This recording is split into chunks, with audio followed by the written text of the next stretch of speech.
প্রিয় চাকরি প্রত্যাশী ভাই বোনেরা, আপনারা দেখতে পাচ্ছেন গৃহায়ন ও গণপূর্ত মন্ত্রণালয় সার্কুলার প্রকাশ করেছে। পদ সংখ্যা হচ্ছে 17 জন, পদের নাম বেতন, যোগ্যতা অভিজ্ঞতা।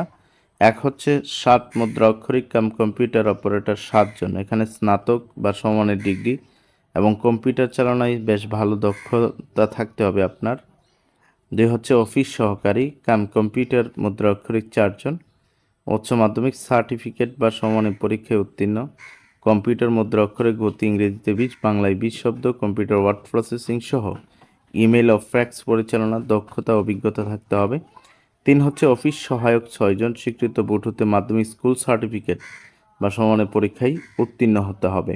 এ হচ্ছে 17 জন জনবল নিয়োগ দেওয়া হবে। আবেদন ফর্ম পূরণ ও পরীক্ষায় অংশগ্রহণের ক্ষেত্রে নিম্নবর্ণিত শর্তাবলী অবশ্যই অনুসরণ করতে হবে।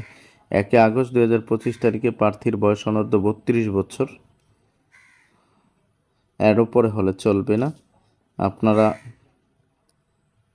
এই সার্কুলারটি ভালোভাবে দেখে আপনার পছন্দ অনুযায়ী, আপনার যোগ্যতা অনুযায়ী, আপনার পছন্দের পোস্টে অতি তাড়াতাড়ি আবেদন করে ফেলুন। সবার জন্য অনেক অনেক শুভকামনা।